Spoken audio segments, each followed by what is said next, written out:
ሞረሽ ክፍል 2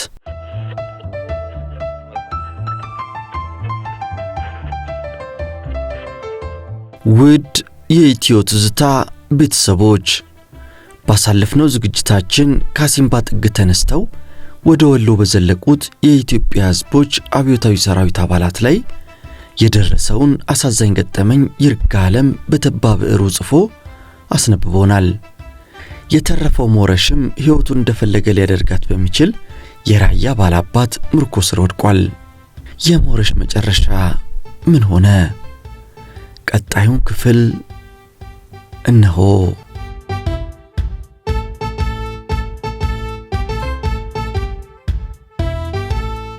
ሌሊቱ የገፋ ሲሄድ የቀኑ ድካምና የድብደባ ህመም ተጫጭኖኝ ከተቀመጥኩበት መደብ ላይ ተፈነገልኩ።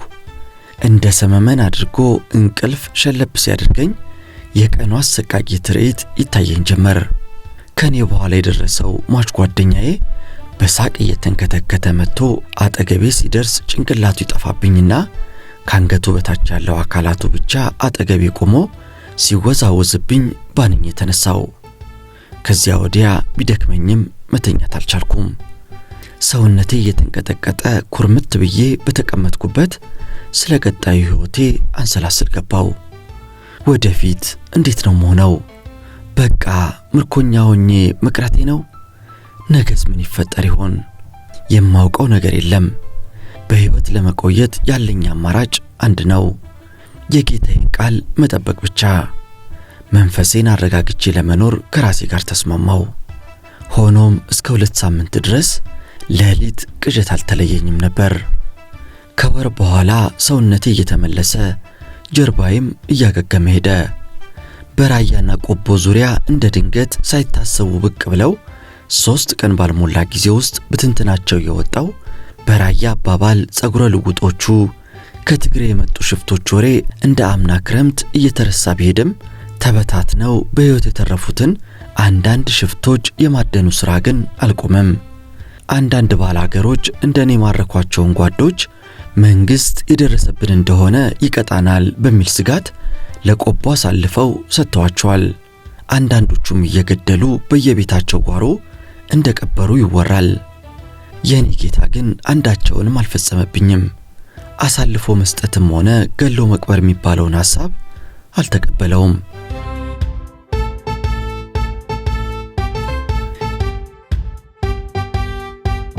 የራያ የባህል ልብስ የሆነውን የጋቢ ግልድምና ቅቤ የጠገበ ጥብቆ ተገዝቶልኝ የእረኝነት ስራዬን ጀምሬያለሁ።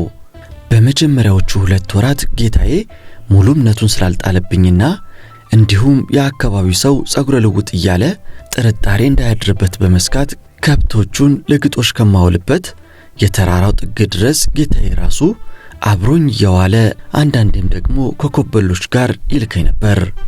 ማሽላ ቆረጣው ለከብቶች የሚሆን ድርቆሽ አጨዳ ውሎ ጀንበር ስትጠልቅ ከከብት ግቢ ተሸክሞ መግባት የዕለት ተዕለት ስራ የሆነ አጨዳና የደቦ ስራ ሲኖር ከጌታዬ ልጆች ጋር በመሄድ ከአገሬው ሰው ጋር መገናኝበት ጊዜም ነበረ። አንዳንዱ ትኩር ብሎ ያየኝና የማን ነው ከየት የመጣ ነው እያለ አድራሻዬን ያጣራና የጌታዬ እረኛ መሆኔ ሲገለጥለት በማለት ዝም ይላል። ሐሜት ነው እንጂ ጌታዬን ደፍሮ ሽፍታ አስጠግተሃል የሚለው አይገኝም። እንዲህ አይነት ከሰው የሚያገናኝ ሥራ ሲኖር አዘውትሮ መሄድ ሲያምረኝም ለደህንነቱ ጥሩ ስላልነበረና ወሬው እየተዛመተ ከሄደ ጥርጣሬ እንደሚያስከትል በመገመት ጌታዬ ያከላክለኝ ነበር። ሞረሽ፣ ያንተ ሥራ ከብቶቹን መጠበቅ ብቻ ነው። ለከብቶቹ የተስማማሃቸው አንተ ነህ። አየህ፣ አንተ ከመጣህ እኮ አውሬ የበላው ከብት አልተገኘም። በይህ ላይ መርጠ ታለቃቅማቸዋለህ መሰል ሰውነታቸው ታየኮ ይለኛል። ከግጦሽ ቦታ መልስ የሚታለቡትን ላሞች ለብቻ ነጥልና የጌታዬ ሚስት አራክባ እስክትመለስ በተራ በተራ የተጣቡትን ጥጆች በመያዝ አግዛታለሁ። ታዲያ አንድም ቀን ትኩር ብዬ አይቻት አላውቅም። እሷን ብትሆን ደፋ ቀና ከማለቷ በስተቀር ባጠገቧ መቆሜንም ልብ የምትለው አይመስለኝም። ከእግዚአብሔር ሰላምታ ያለፈ ቀረቤታም አልነበረን።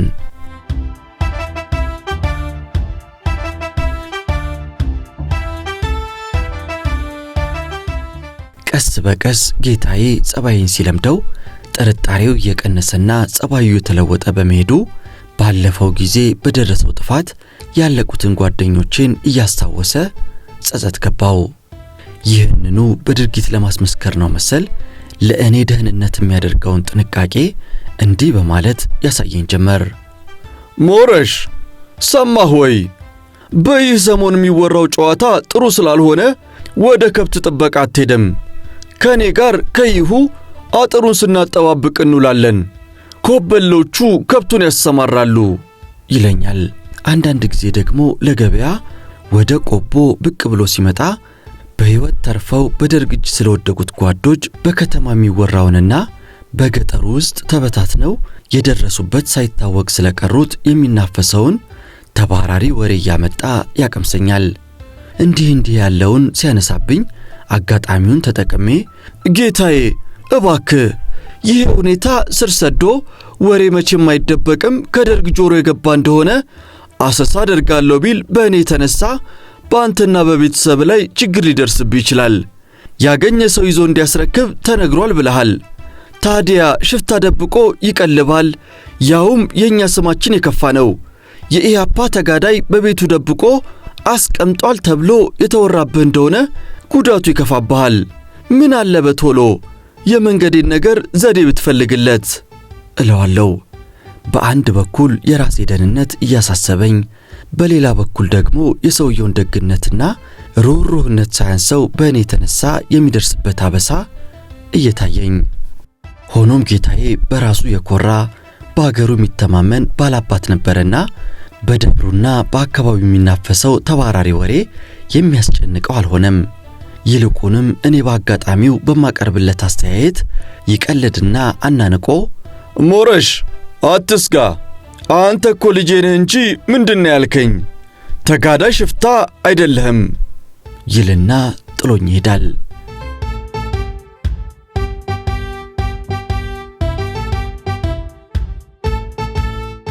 ከመላመዳችን የተነሳ ባሳየሁት ታማኝነትና ቅንነት ልቡ የተነካ ይመስለኛል። በተጨማሪ ጉልበቴንም ሳይወደው አልቀረም። እኔም ብሆን ያለ ልግም አቅሜ የቻለውን ሁሉ ነበር የምሰራለት።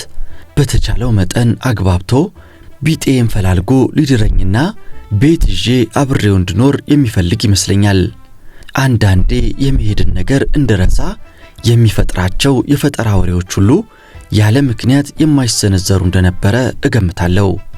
በጨዋታ መሃል ዛሬ ከሳምሬ የመጣ ሰው አግኝቼ ይለኛል። በጨዋታ የደረሰውን በእናንተ አሰቃቂ ነገር ሳጫውተው እሱም መልሶ አይ ያልታደሉ ተማሮች ለካስ ደርጌ እናውቆ ነው በትግሬ በቀሩት ላይም ዘምቶ የነበረ መቼስ አልተረፉትም አሉ፣ ጨረሳቸው፣ የተበተኑትንም እያሳደደ በመልቀም ላይ ነው አሉ በማለት አጫወተኝ ይልና ትክዝ ብሎ ለኔ ያዘነ በመምሰል አይ ገና ወደፊትም ደህና ቀን አይመጣም፣ እኔስ ይህን ትግል ማለትህን ወዲያ ትተህ እናት አባት ካለ ወደ ሀገርህ ወደ ቤትህ አለዚያም እዚሁ ይሻለኛል ካልክ እኔም አይከፋኝም ሞረሽ ይለኛል። በየጊዜው ስለ ጉዞዬ እንዳላነሳበት ለማከላከልና ለማረሳሳት ሲጣጣር በማየት ሰውየው በዋዛ ማይለቀኝ ስለሆነ በራሴ ማድረግ ያለብኝን ዘዴ አውጠነጥናለሁ። ግን መልሶ ያው ድቅድቅ ጨለማ ነው።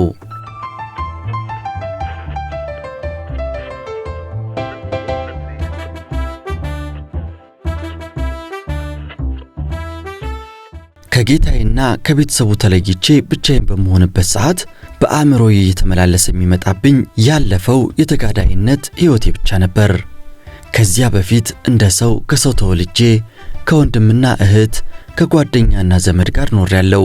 እንደ አቅሜም አፍቅሬ ተፈቅሬ ያውቃለሁ። ሁሉንም በከተማ የኖርኩትንና ያሳለፍኩትን ሕይወት እንዳላስታውስ የሚጋርድ ታሪክ ስለተፈጠረብኝ ከተጋዳይነት በፊት የነበረውን ሕይወቴን የማስታውስበት ቦታ አልነበረኝም። እኔው ራሴ በግድ ላስታውሰው ብዬ ካልፈለግኩት በቀር ድቅን የሚልብኝ አሲምባ ብቻ ነው። ሰገነይቲ፣ ዛላምበሳ፣ አዲሮብ፣ ክልተ አውላሎ፣ የትግራይ ምድርና የኢሃፓ ታጋዮች ሕዝቡ ውል ይልብኛል። ዳግም ተመልሼ የምደርስበት አልመስልህ ሲለኝ እምባዬ በዓይኔ ግጥም ይላል። በባርነቴ ጊዜ ለአንድ አፍታም እንኳን ቢሆን ቤተሰቦቼ፣ የተወለድኩበትና ያደግኩበት ሰፈር፣ ጓደኞቼ ትዝ ብሎኝ አያውቁም። ለምንድነው ጎበዝ ኢሃፓነት ልክፍት የሆነው? በሄዱበት የማይለቅ ከእትብት ጋር ከመወለድ ጋር እንደተቆራኘ ትውልድ መንፈሱም ትዝታውም ከለከፈ የማይሽር ቀልብ የሚሰውር ምትሃት የሆነው ጌታዬ እንኳን ሳይቀር የሚያስደንቀው አልፎ አልፎም ገፍቶ የሚጠይቀኝ በጨዋታዬ መሃል ሳት ብሎኝ ስለ ዘመዶቼ አንስቼበት አለማወቄ ነው። ሞረሽ የሆነ ሶንና እናት አባት የለህም ይለኛል።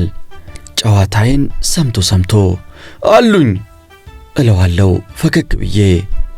በሕይወት አሉ? አዎ ይኖራሉ። በረሃ ስወጣ አልሞቱም ነበር። ምነውሳ አታነሳቸውም? እነሱንማ እኮ በዓላማ ከለወጥኳቸው ቆየው። አሁን የእኔ እናትና አባት የድርጅት ዓላማ ሰፊው ሕዝብና ጓዶቼ ናቸው ስለው አይሄሄ የማይረባ ጨዋታ ሄዶ ልጅ ከልጅነቱ አይዘልም የሚሉት ሐሰት የለውም ለካስ ይለኛል እጁን እያወናጨፈ። እኔም ፈገግልና አይ ጌታዬ ከቤት ከወጣው ብዙ ጊዜ ሆኖኛል። ከዚያ ወዲያ የለመድኳቸው በክፉም በደጉም ያገኘነውን ተካፍለን ደስታንም ስቃይንም አብረን እየቀመስን በዓላማ ተሳስረን የቆየነው ከኔ መሰል ጓዶችና ከአርሶ አደሩ ጋር ስለሆነ ስለው ያቋርጠኝና ቢሆንም ከጨዋታ ሁሉ ይሄ ብቻ አይጥመኝም።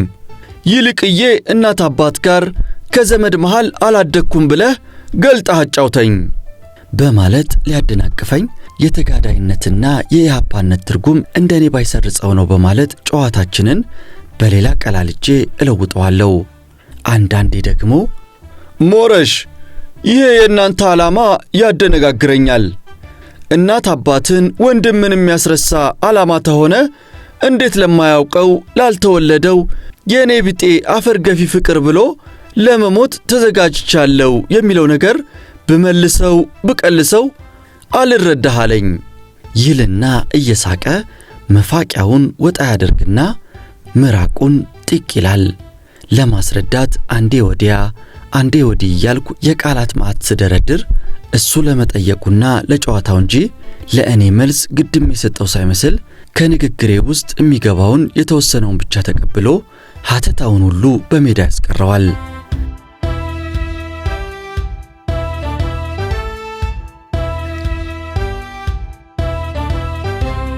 ካሲምባ ከወጣው መንፈቅ ሊሞላኝ ነው። ወደ ጓዶቼ የመመለሱ ነገር እየራቀኝ በሄደ ቁጥር መንፈሴ እየተረበሸ አመሌም እየተነጫነጨ ጨዋታዬና ደስታዬ እየቀነሰ መጣ። ከብት ጥበቃ ውዬ ወደ ቤት የምመለስበት ሰዓት ሳይታወቀኝ ያልቅ የነበረውን ያክል ከመሰልቸቴ የተነሳ ቀኑ አልመሽልህ ሌሊቱም አልነጋልህ ይለኝ ጀመር። ማታ ማታ ከጌታዬና ከልጆቼ ጋር ማሳልፈው የጨዋታ ጊዜ ስለሚያስጠላኝ ደህና ደሩ ትንሽ ብርድ እያለኝ መተኛቴ ነው በማለት በጊዜ ወደ ጎጆዬ ያመራለሁ። የስሜቴ መለዋወጥ ለጌታዬ ጭምር ታውቆታል።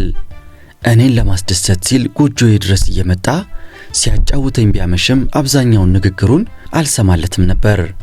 አንዳንዴ ሲኮረኩረኝ ቢያመሽ የወትሮውን ሳቅና ፈገግታዬን ማየት ሲያቅተው ምን አግኝቶሃል ሞረሽ?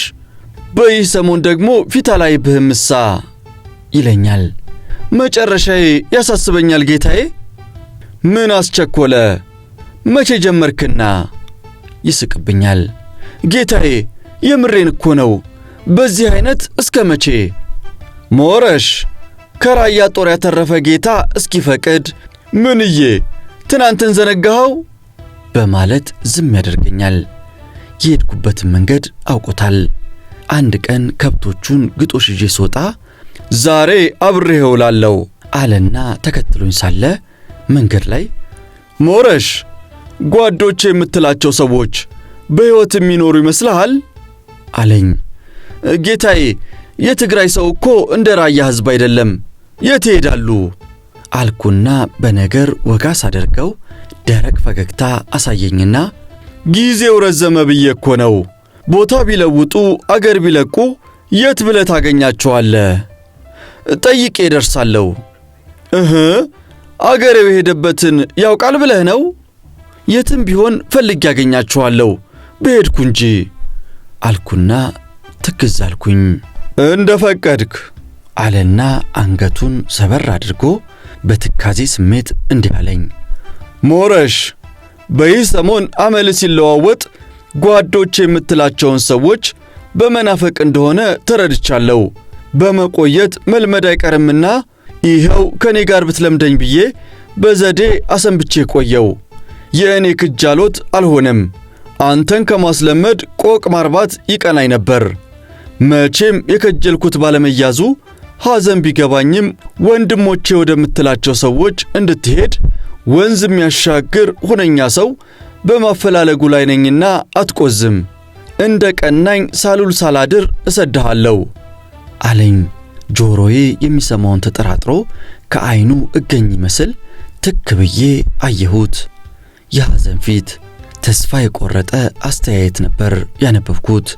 ጌታዬ እያደረክልኝን መልካም ነገር ሁሉ እስከ ሕይወት ፍጻሜ አልረሳውም።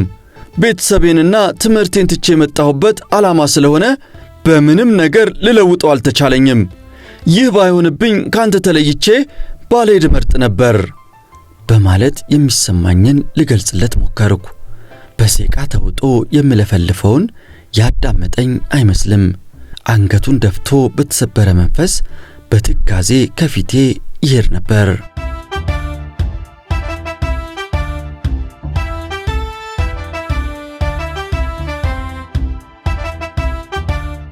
ከዚያን ቀን በኋላ ለብዙ ቀናት ወሬው ዳግመኛ አልተነሳም።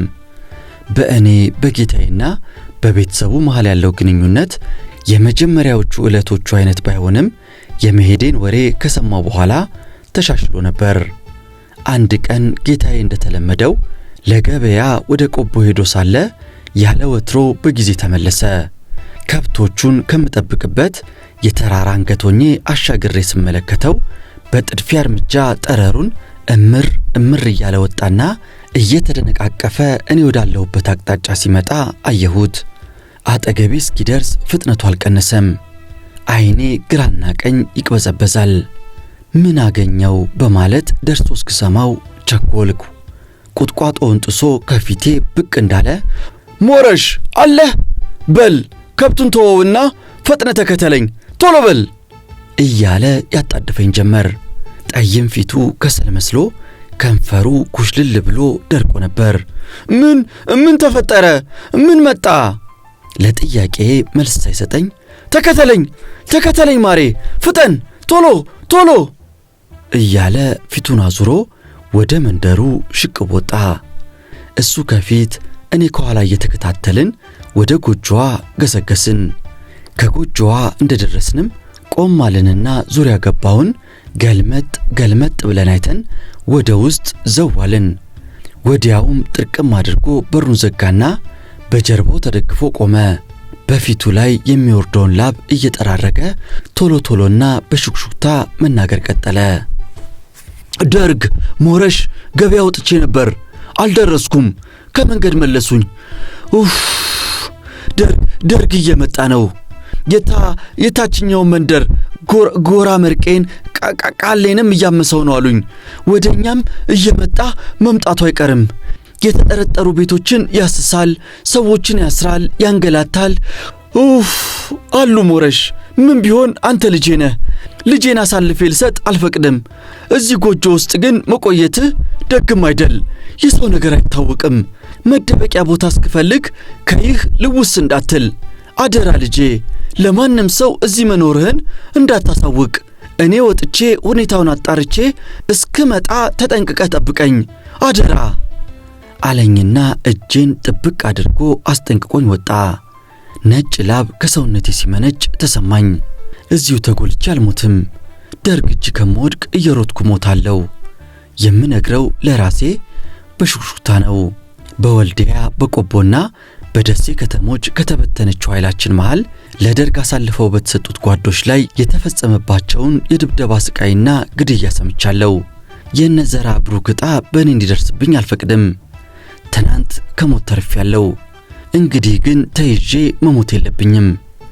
ለራሴ በምናገረው ንግግር ሞራል የተጠናከረ የጎጆዋን በር ክርችም አድርጌ ዘግቼ ወደ ውጪ ለማየት የምችልበትን ቀዳዳ አዘጋጀውና አካባቢዬን እየቃኘው የጌታዬን መምጣት እጠባበቅ ጀመር። መቼም ምንም ነገር ቢፈጠር ጌታዬ ቃሉን አጥፎ አሳልፎ አይሰጠኝምልና መልሼ ደግሞ ስጋትና ፍርሃትን የሚለቅ ስሜት ይመላለስብኛል። በግምት ከአንድ ሰዓት በኋላ ይሆናል። ጌታዬ የሽምጡን አጥር በር ከፍቶ ወደ ዋናው ቤት አቅጣጫ ሲያልፍ በቀዳዳ አየሁት። ብቻውን አልነበረም። ከኋላው ክላሽናቸው መዝነው በተጠንቀቅ የሚጓዙ ሁለት ቅጠልያ ዩኒፎርም የለበሱ ወታደሮች ነበሩ። አንደኛው ወታደር በአንድ እጁ በያዘው ዱላ መሳይ አለንጋ ከጌታዬ ጀርባ ላይ ሲያሳርፍ አየሁት። እሺ ሲል የጌታዬ ድምፅ ጆሮዬ ውስጥ ጥልቅ አለ። ሞረሽ የት ነው ያለኸው? እያለ እየተጣራ ጌታዬ ወደ ትልቁ አዳራሽ ቤቱ ይዟቸው ገባ።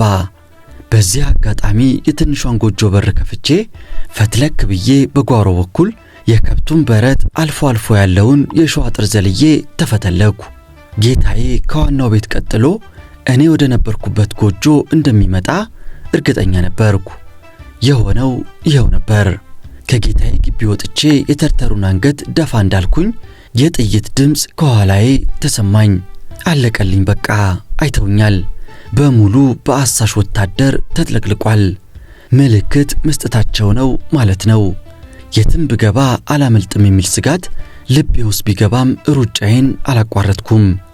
የራያው ሽርጤ እንደ ልቤ አላስሮጥ ቢለኝ ከጉልበቴ በላይ ሰብስቤ በጥርሴ ነከስኩና የእውር ድንብሬን ዱሩን ጣስኩት።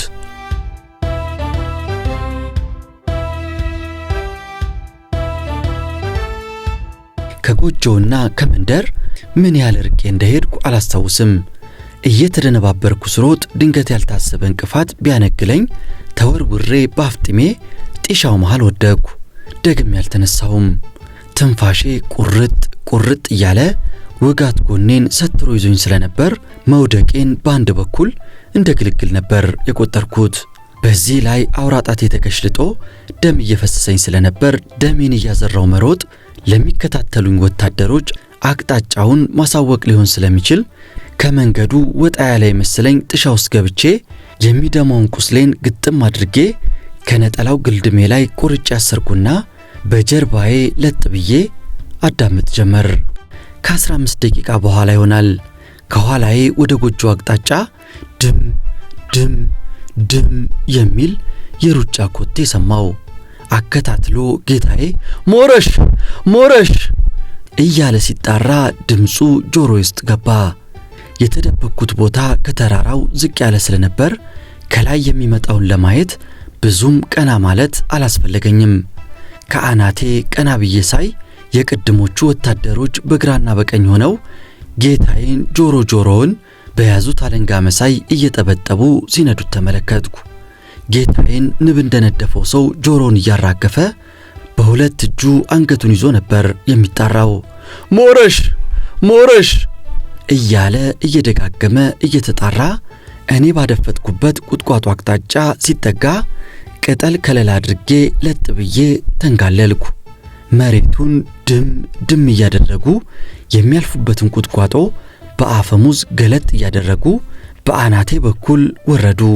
ለጥቂት ደቂቃ ያህል ርቀውኝ እስኪሄዱ ጠበቅኩና ተነስቼ ወደ ሌላ አቅጣጫ አሳብሬ ለመሄድ ካሰብኩ በኋላ ጥርጣሬ አይምሮ ውስጥ ገባ። ምናልባት እነዚህ ሰዎች ፈልገው ሲያጡኝ ተመልሰው ቢመጡና ያገኙኝ እንደሆነስ አልኩና ጀንበር እስክትጠልቅ የትም ላለመንቀሳቀስ ወስኜ ለጣልኩ። አሁንም በግምት ከ15 ደቂቃ በኋላ በዚያው መንገድ ወታደሮቹ በሄዱበት ሁኔታ ጌታዬን እየደበደቡት ተመለሱ። ጌታዬም እባካችሁ ስለ ወንድ ልጅ ተውኝ፣ ከቤት ቆይ አልኳችሁ፣ ምን እኮ ከወይት ላምጣው በማለት ይናዘዝ ነበር። አንደኛው ወታደር ቆይ ዋጋን ስንሰጥህ ያኔ ተወልደዋለህ ሲል ሰማሁት። ጌታዬ በእኔ ጦስ የደረሰበት ስቃይ ቢያሳዝነኝም ወጥቼ ራሴን አሳልፌ ልሰጥለት ግን አልደፈርኩም። ምንም የሚፈጠር ለውጥ አልነበረምና በተደበቅኩበት ሆኜ አዘንኩለት።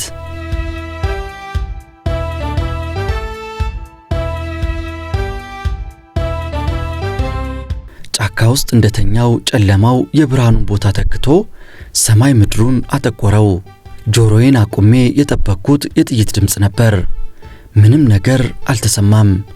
ጥቅጥቅ ብሎ እስኪጨልምና ከዋክብት እስኪወጡ ጠብቄ ከተኛውበት በመነሳት በቀስታ ወደ ጌታዬ ቤት ተጠጋው። አካሄዴ አንድ አፍታ የጌታዬን በሕይወት መኖርና ለመኖር ከግቢው ተጠግቼ ለማረጋገጥና ቁርጡን አውቄ በዚያው ተመልሼ እግሬ በመራኛ አቅጣጫ ለመኮብለል ነበር። በአጥሩ በኩል ተጠግቼ ወደ ትልቁ ጎጆ አሻግሬ አስተዋልኩ። የብርሃን ጭላንጭል በአዳራሹ የሳር ጎጆ ግድግዳ ቀዳዳ ሾልኮ ይታያል። በአካባቢው ከኔ ኮሽታ በስተቀር ሌላ የሚንቀሳቀስ ሕይወት ያለው ነገር አልነበረም። በቀስታ የስርቆሽ በሯን አጥር ከፍቼ የከብቱን በረት ጥግ ጥጉን እየታከኩ ወደ ጌታዬ አዳራሽ ተጠጋው። ዞር ዞር ብዬ አጣራሁና በቀዳዳ ጭንቁሬ ወደ ጎጆው ውስጥ ስመለከት ጌታዬ አንገቱን ከጉልበቱ መሃል ከቶ ከምድጃው ዳር እግሩን አንፈራጦ ተቀምጦ መሬቱን ሲቆረቆር አየሁት። አንጀቴ ተላወሰ። የመጣሁበትን አግኝቻለሁ፣ አረጋግጫለሁ። በዚያው እብስ ብሎ ለመሄድ ግን አቃተኝ። ከግድግዳው እንደተለጠፍኩ ጥቂት ደቂቃዎች በቀዳዳው ያስተዋልኩ ሳምንት ታቆየሁና በአካባቢው ምንም ድምፅ የተለየ ነገር አለመኖሩን ገልመጥ ብዬ አጣርቼ በድፍረት ወደ ጎጆ በር አመራው። ቀስ ብዬ የጎጆውን በር ገፋ አደረኩት። በጥብቅ አልተዘጋም ኖሮ ተከፈተልኝ። ግማሽ ጎኔን ከወገቤ በላይ ገባ አድርጌ እንደቆምኩ ጌታዬ ካቀረቀረበት ድንገት ቀና ሲል እኔ መሆኔን እንዳወቀ ደንግጦ አናቱን ይዞ ሊጮኻልና መልሶ ዋጥ አርጎ ተፈናጥሮ ከመቀመጫው ተነሳ። ቢጮህ ኖሮ በመጣሁበት ሮጬ ለመሄድ ተዘጋጅቼ ነበር። ከምድጃው ዘሎ እንደተነሳ እጁን ዘርግቶ እቅፍ አደረገኝና አንገቴን ይዞ ስቅስቅ ብሎ አለቀሰ። ሞረሽ ይቅር በለኝ አለኝ በሹክሹክታ። ሁለተኛ ጊዜ ላስገድልህ ነበር፣ አትፍረድብኝ። ከዛሬ ነገ እሰድሃለሁ እያልኩኝ ሳለው ያልታሰበ ነገር ገጥሞኝ አሳልፌ ሕይወትህን ልሰጠው ነበር። የንጹሕ አምላክ አተረፈ አለና አለቀሰ። ለመጨረሻ ልሰናበትህ ነው የመጣሁት አልኩና እምባዬ በዓይኔ ግጥም እንዳለ በእኔ ምክንያት ልትሞት ነበር። የደረሰብህን ድብደባና ስቃይ ሁሉ አይቻለሁ ስል ትከሻዬን ይዞ እየገፋኝ ከጎጆ ይዞኝ ወጣ። ከኋላው መዝጊያውን መለስ አደረገና ወደ አዳራሹ ታዛ እጄን እየጎተተ ተጠጋ። ሞረሽ የለም፣ ፈጥሞ አይደረግም። በይህ አይነት መሄድ የለብህም። ሲሆን ሁነኛ ሰው ይገኛል፣ አሊያም እኔው ነኝ ራያን ማሻገር። በልማ ጠብቀኝ አለና ተከተለኝ ብሎኝ በጨለማ ውስጥ እያቆራረጥን ከግቢው ወጣን።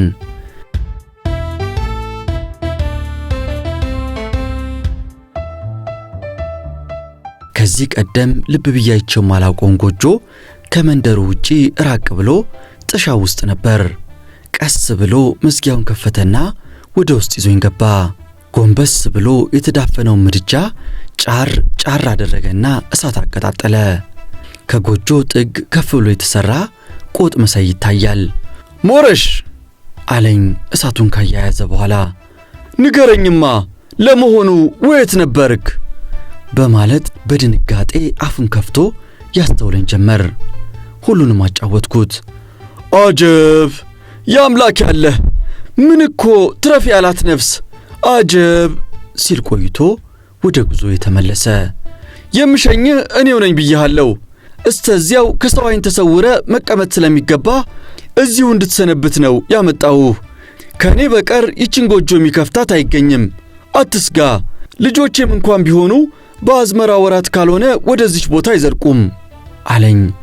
ያንን ሌሊት ስለ ጉዞዬ ዕቅድ ስናወጣ አነጋ ነው።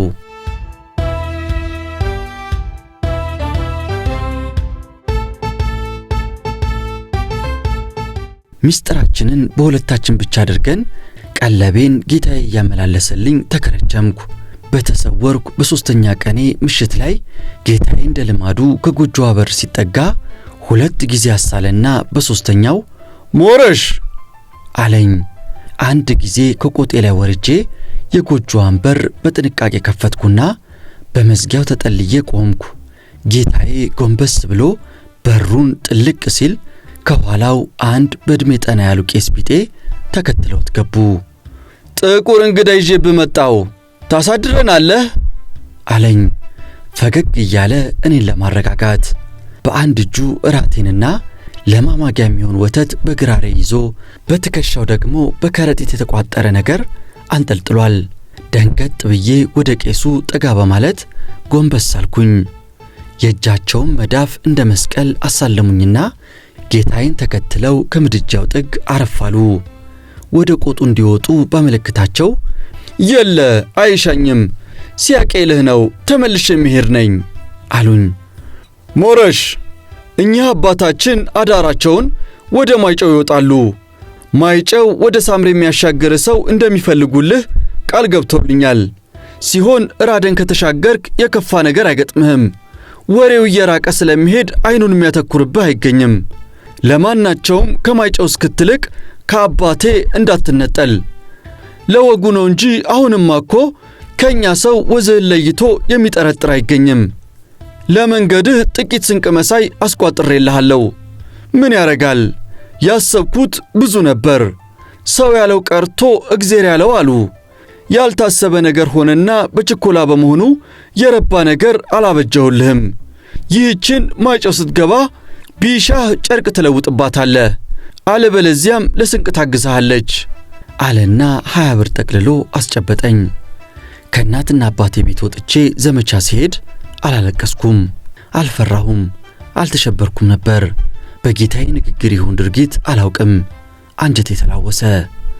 መለየት ምን ያህል ይጨንቃል። ሊገልህ የነበረ ሰው ከሞት ታድጎ ከ6 ወር በላይ አንድም ቀን ሳያስቀይመ በአቅሙ ተንከባክቦ ከክፉ ሁሉ ጠብቆ ለአንተ ሲል ሕይወቱን ለሞት የሰጠልህን ሰው መለየት። እምባዬን ብታገለውም ላስቀረው አልቻልኩም። ወረደ።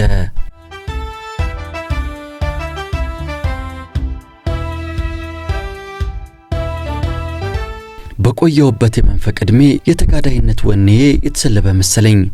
ከእናቱ እንደሚነጠል ሕፃን ባባው። ጌታዬም ከኔ ብሶ ነበር። ከጥብቆ በላይ አዛንፎ በለበሰው ጋቢ ጫፍ አፍንጫውንና አይኑን ያብስ ነበር። እራቴን እንደ ነገሩ ለኮፍ አድርጌ የግራሬውን ወተት ጨልጬ ጨረቃይቱ ፈገግ እስክትል ጠብቀን ከጎጆዋ ወጣን። የጌታዬን መንደር ወደ ግራ እየተውን የተርተሩን ጥግ ጥግ እያደረግን ገሰገስን። ጌታዬ ተርተሩን ቁልቁል ወርደን ዞብል እግር ስንደርስ ከሞት ያቆየ ፈጣሪ ይከተልህ አለና ካይኑ የሚወርዶን እንባ እየታገለ ትከሻዬን ግራና ቀኝ ስሞኝ ተመለሰ። ዞብልን ጥግ ጥጉን ወደ ቀኝ እየተውን ጎል ይቀድ ሲል ማይጨው ገባን። የጨረቃ ጉዞ በመሆኑ እንጂ ረጅም ርቀት ነበር የተጓዝነው። ከማይጨው ወደ ሳምሪ የሚሄድ ሰው ሞልቷል። ሆኖም ሁነኛ ሰው ካልተገኘ አጉል ነገር ቢፈጠር አደራ በሊታ ለመሆን አባ ባለመፈለጋቸው ማይጨው ውስጥ የሚያውቁትን ቄስ ጠይቀውልኛል።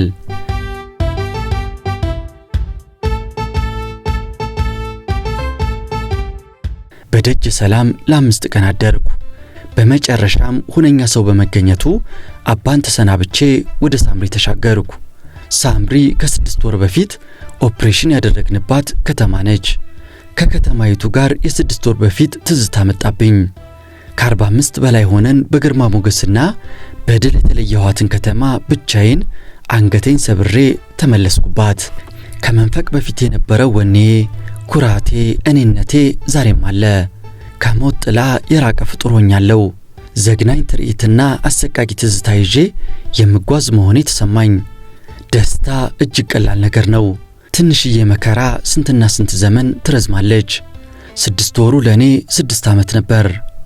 አካሌ ብቻ አልነበረም የተለወጠው። አስተሳሰቤ፣ አመለካከቴ፣ ውስጠ ባህሬ ጭምር ተለውጦ ነበር። ማንቹዝ ሞረሽ ከእንግዲህ ሞታ ተከታለች። ዳግም ወደ አሲምባ የሚያዘግመው ሽማግሌው ሞረሽ ነው። የጌታዬ መንፈስ ማይጨው ድረስ ተከትሎኝ ነበር። ሳምሬ ከደረስኩ በኋላ ግን ከፊቴ ያሉት የጓዶቼ መንፈስ ተቀበለኝ። የአዲሮብ የአጋሚ ሰው መንፈስ፣ የዚያ ጥርብ ቀይ ተራራ መንፈስ መጣብኝ። ብዙ ዘመን ከትውልድ አገሩ ተለይቶ እንደኖረ ሰው ለወሬ አስቸጋሪ የሆነ መከራ ስለደረሰብኝ ነው መሰል አሲምባ በሕይወት ሰው የሚገኝ አልመስልህ አለኝ። ወደ አዲሮብ እየተጠጋው ሲሄድ ከኔ ቀድሞ ወሬው ጓዶች ያሉበት አካባቢ ደርሶ እንደሚጠብቀኝ መገመት አላዳገተኝም። ከ2 ሰዓት የማትበልጠው መንገድ እጅግ ራቀችብኝ። ልቤ ከመቸኮሉ የተነሳ እግሬ ሁሉ ይተሳሰርብኝ ነበር። በግምት 10 ሰዓት አካባቢ ሲሆን አዲሮብ ክልል ደረስኩ። ልቤ ደረቴን ሰልቆ ጨረሰው። የደስታ ይሉት ናፍቆት፣ ያልታወቀ የተደባለቀ ስሜት ተተረማመሰብኝ። ጫካው፣ አየሩ፣ ሰው ሁሉ ቤተሰብ መሰለኝ። አሁን ነፍሴ ገባች።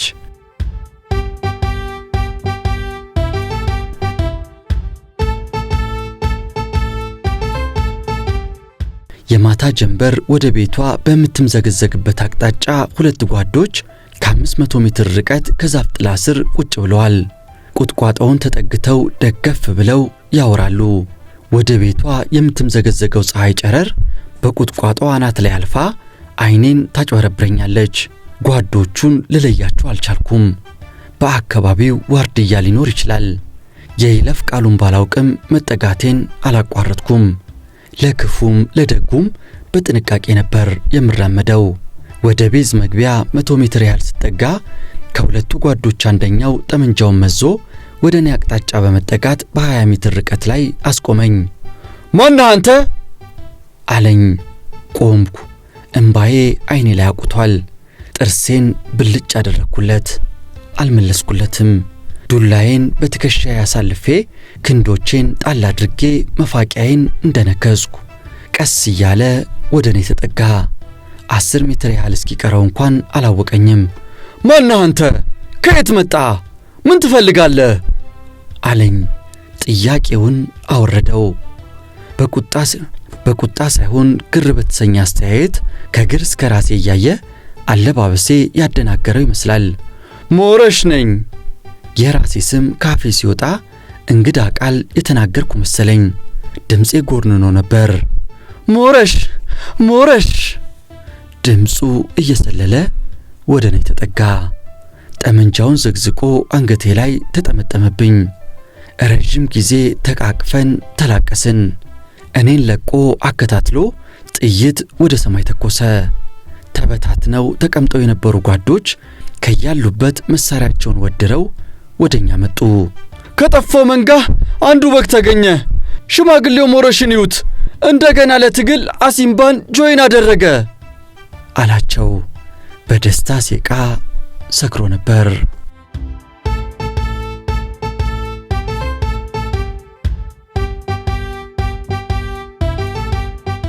ውድ የኢትዮ ትዝታ ቤተሰቦች የሞረሽ መጨረሻም እንዲሆነ ተመልሶ ኢህአፓን ተቀላቀለ። የሞረሽን ታሪክ ያገኘነው ሳሌም መጽሔት መጋቢት ወር 1985 ዓ.ም አሳትማ ካወጣችው መጽሔት ላይ ነው። ሞረሽም የታሪክ ፍጻሜ ይሄ ነው በማለት ለሳሌም መጽሔት ነገራት። እኛም ለእናንተ አካፈልናችሁ። ታሪኩን እንዴት አገኛችሁት? በሐሳብ መስጫው ላይ ሐሳባችሁን ስጡን። ለዛሬ ግን አበቃን። በሌላ ጊዜ በአዲስ ታሪክ እንገናኝ። ይህም የኢትዮጵያ ታሪክ ነው።